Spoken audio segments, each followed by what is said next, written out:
Now, the years of 2009 to 2013, what era would you call it? Would you call it the rise of the internet because of YouTube, Twitter? Or would you call it how legendary games began, like Minecraft? Or the sheer dominance of Taylor Swift and Kanye era? Now, I wouldn't call it any of that. In fact, I would call it the zombie apocalypse.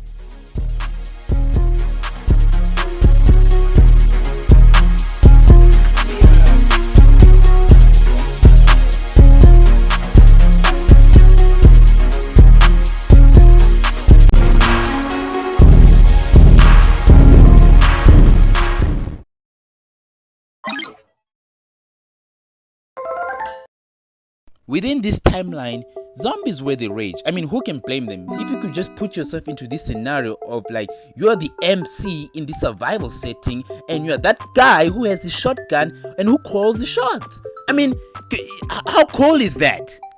And if you look at this era, many games really represent that. And of course, they come with unique aspects. For example, Resident Evil, House of the Dead, Left 4 Dead, Plants Zombie, that's the one that came with the different uniqueness. And if we look at the movie side of this era, Zombieland, The Crazies, The Dead, The Cabin in the Woods, and of course, World War Z closed this chapter. And it was so ironically, it closed the chapter beautifully. Within this era, the zombie craze was real. The whole world had not had enough of it. Now let's put this into a scenario's perspective. What will you do? Yes, you indeed, the one watching this video, if you were placed into this survival setting. Seriously, what will you do? Will you be the bad butt of the lone wolf, like the lone wolf guy? Or the savior, the one who saves everybody and cares about everybody? Or will you be like this guy?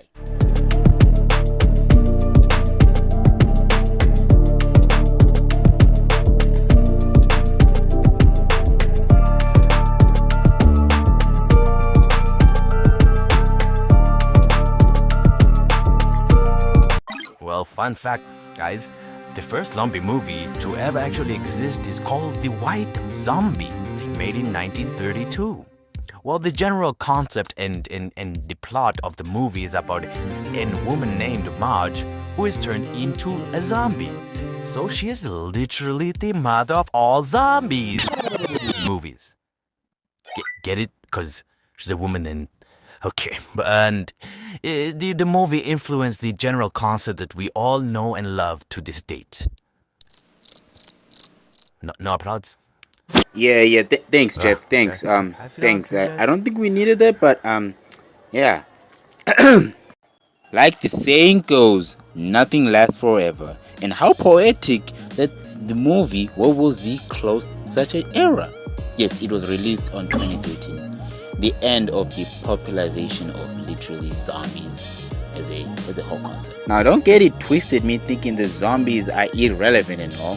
There's still movies being released to this day that are having zombies, but the general like zombie apocalypse, it's dead. Now we have like romance of a girl falling in love with the zombie. I don't know how many are they. Probably editor Mike will put them on the screen. How many are they? But geez.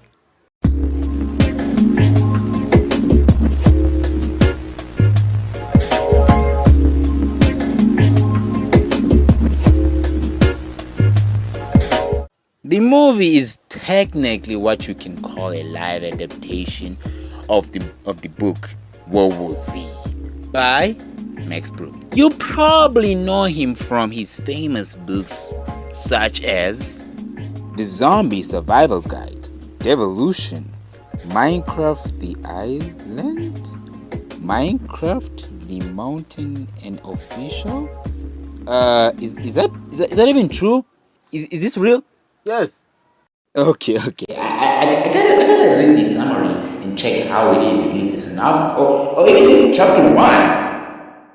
The island. A nameless Minecraft player finds themselves stranded on a mysterious island after a shipwreck. The player has no memory of who they are or how they got there. Huh. This is a Minecraft book. Excuse me, Michael, were you not reviewing the freaking World War Z novel or movie? Have you forgotten? Oh yeah, my bad. Like I was saying, Max Brooks is the writer of the novel World War Z, which in retrospect, the book looks pretty interesting.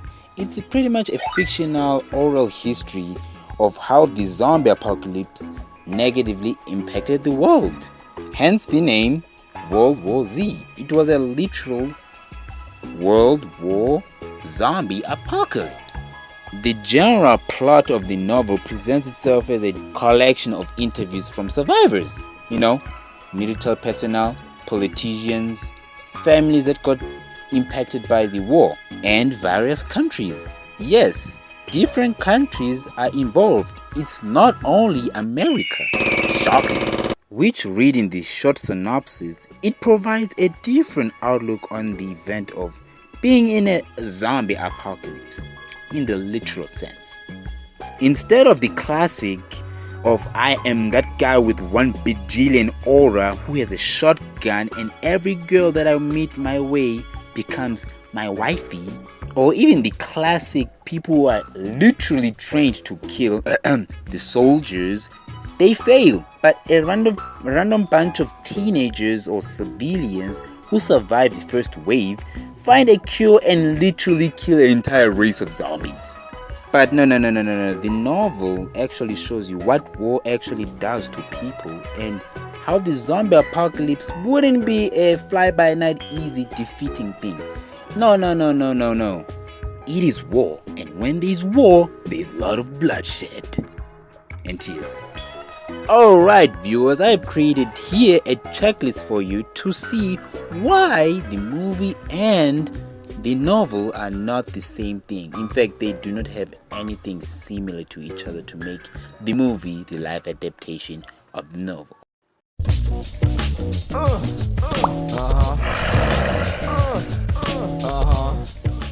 With the World War Z movie, on the other hand, it is played by Brad Pitt.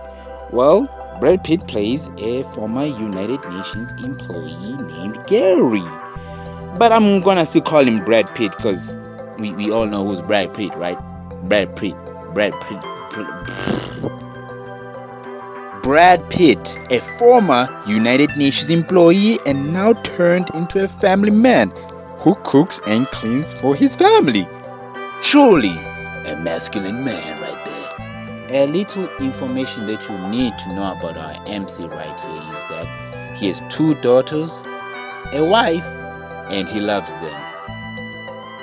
That's it? Yeah, pretty much. In the movie, of course, Brad Pitt and his family were stuck in the traffic with no knowledge that there's a sudden outbreak of zombies. And of course, him and his family, they were playing, road trip games, like what color, and guess what I'm guessing? Chaos ensues. With the family confused, the whole city was in deep state of chaos. People pushing, people stepping on each other, when there's a mob. Exactly. That's what was going on. Within all this chaos, Brad Pitt and his family somehow found a nice family that are willing to take them in for the night, of course. And since our MC is an ex-national employee, of course the government is going to save them. So of course Brad Pitt offers that to the father of that family, and the brother refuses. Why? Because he's an idiot. Plot reasons, of course. Of course, as soon as Brad's family leaves, the nice family dies. All of them. Okay, not all of them. The boy survived. That means, by the way, that kid had to survive because I was livid. I was pissed because of that stupid dad. Because this kid, as soon as Brad Pitt's family is saved, Brad Pitt is forcefully recruited by the WHO organization. Oh wait, that wouldn't make sense because WHO organization is redundant because WHO stands for World Health Organization. So me saying organization makes sense. World Health. Okay, we get it. You're repeating the same thing. Back to the plot of the movie. Okay, Sam. Like I was saying, he was tasked, our MC, to find the source of the outbreak. Of course, accompanying this young genius named Fassbach, right? Yeah, Dr. Fassbach, to find and discover the way to stop this pandemic. The story goes that this virus began in in South Korea, and now our two heroes, Brad Pitt and Dr. Forsberg, are tasked to fly to South Korea and discover the cure.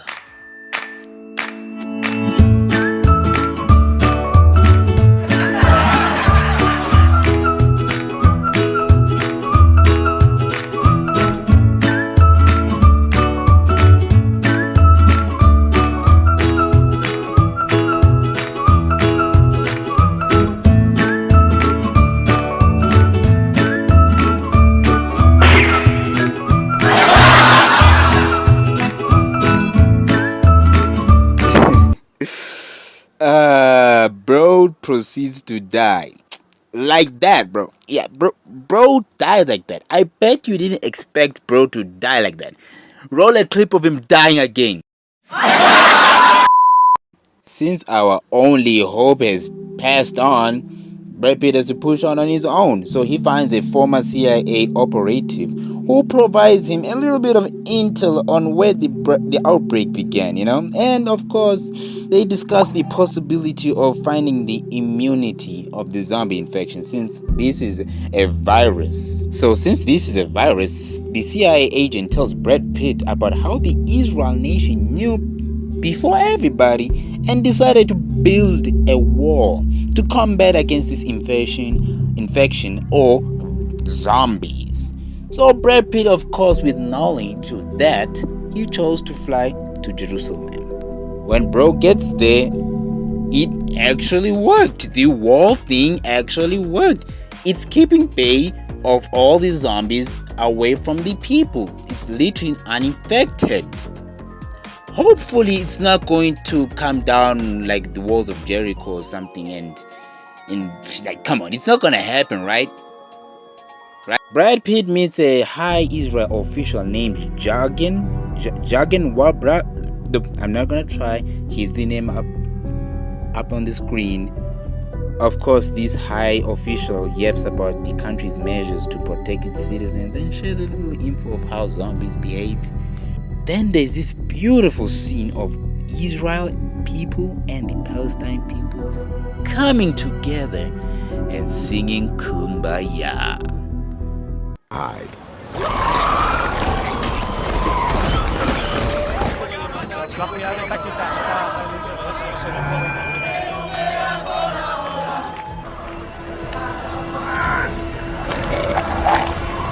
Coming over the top! What do you mean, movie? Why did the zombies go crazy as soon as these two nations come together? What?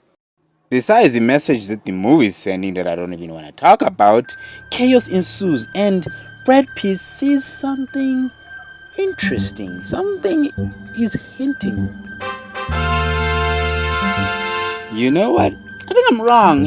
I'm sure it's nothing. Fast forward, after our guy Brad Pitt saves a lady soldier who got bitten from being infected. Her name is Sega, by the way. Sega or Sega? Sega? Sega! Is it Sega for real? Sega, you idiot! Sagan. And of course, since Israel, Jerusalem, is infected with the zombie infection, our MC and Sagan, they gotta find a way to escape. And somehow, they found a plane that was on its flight to Moscow, Russia. Mother Russia, as most could say. What sort of plane that was? Well, that was a community plane. A civilian plane, Of course, the plane did not stop for them. It was moving slowly, about to fly, and soldiers were pointing guns at them and forcing them to let them in, of course.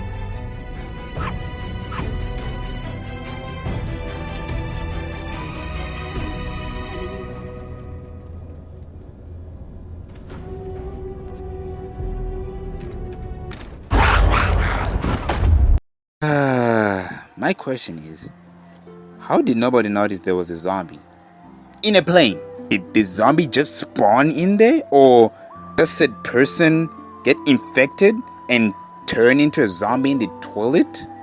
which destroys you turn into a zombie in 12 seconds or a minute. Oh, by the way, if I forgot to mention, the whole rule is in order for you to get infected, you get infected like in 12 seconds or even a minute, depending on the affected person. Which again, it brings another question. How did this infected person get on the plane? I'm assuming there are checkups that are done before you go into the plane. Like, there's a whole process that you have to do before entering the plane. And the last question, how was the zombie smart if the whole thing is he turned into a zombie into the toilet, turning into a zombie thing?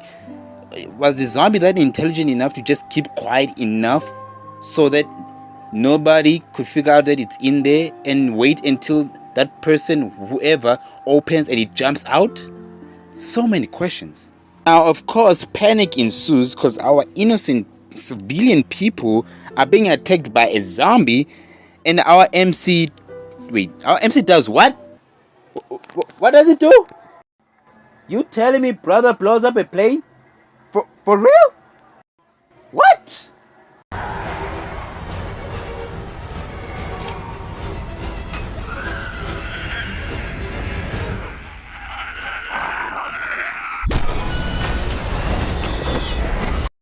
The plane blows up and our two characters die. That's how the movie ends. Alright. The plane crashes and literally everybody dies. Everybody dies, which makes sense because you see the crash, and literally both of our characters survive. Him and Sagan. Both of them. Now, yes, he is bruised up, but come on, bro. From a crash like that, I gotta say that's kind of a win, right? A win. But of course, you can tell that's plot reasons. But there's no any other plot reason for them to survive, right? Right? Oh, hell no. You're telling me they landed on the exact spot they happened to want to be at? Like, they actually wanted to be there and they landed there? Bruh.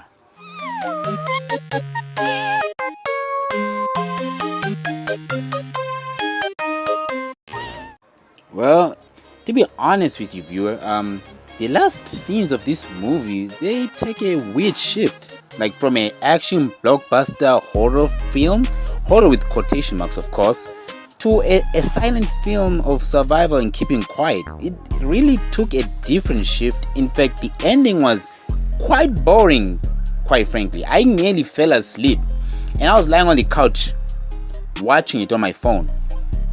With Netflix, I wasn't sailing the 7 seas, of course. Here, let me give you an example. The first part of the movie was action-packed with Brad Pitt type of a movie, like Fast and Furious franchise. And then the second part, or the last part of the movie, is an asylum, keep quiet, escape type movie with Brad Pitt, of course. You know? Hope that makes sense, right?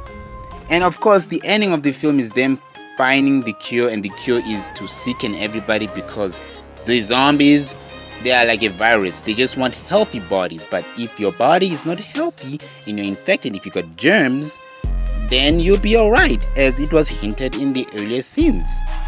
Wow, mind-boggling. Which, of course, that is an interesting concept, not gonna lie. And am I the only one who noticed? I love Pepsi. Don't get me wrong, I love Pepsi, but that was a blunt Pepsi sponsorship, right? Like an advert right there, right? After digging a little bit deeper on the production side of the movie, it makes sense why certain issues pop up into the movie. Now, don't get me wrong, the production side of the movie, the effects and everything, is every blockbuster movie that needed. Like, it's just candy to the eyes. Like, look at this. Just look at this. When you look at the story of the actual movie, it's hollow. It's hollow, it makes no sense. In fact, it shows a lot if you just remove the shiny explosion and special effects of the movie. The movie's pure story alone, it makes no sense because it faced a lot of issues. In fact, when I look deeper in this searching, the original drafted script written by J. Michael, which is not me, was actually scrapped. And they started filming the movie without actually having the script, without having a final script in fact. That's crazy. Enter Damon Lindelof? Lindelof, right? Who in fact rewrote the script mid-production, but his changes didn't quite mesh with the exact footage of the movie, which it makes sense because when you look at the entire movie as a whole objectively, the whole aesthetic of the movie, from a blockbuster to a silent film, whatever, survival guide, makes sense. Because if you look at the ending of the movie, which destroys the pacing of the movie and makes the movie quite boring when you're watching it towards the end.